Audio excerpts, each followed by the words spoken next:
These cheese stuffed meatballs with a sweet and spicy dipping sauce might be the best appetizer you'll make all year. Let's kick off this recipe by making our homemade dipping sauce. We'll start with 1/3 cup of our El Yucateco Habanero and grilled pineapple, followed by 1/3 cup of our Caribbean Habanero. These are going to combine for an amazing sweet heat flavor. Trust us, we've tested it. Now add 2 tablespoons of honey, the juice from 1 lime, and 2 tablespoons of butter. Get this on the stove on a low simmer for just a few minutes, then set it aside and make sure you serve it warm. Time to make it a meatball.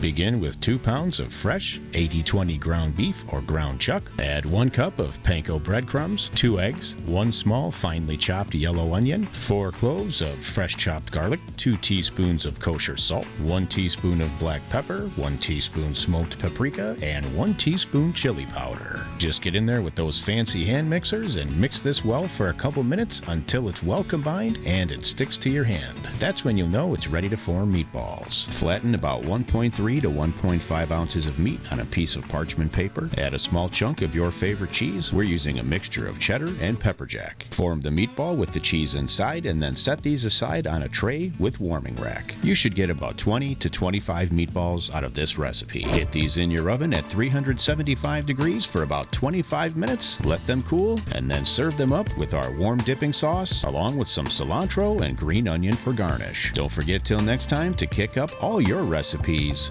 with the King of Flavor.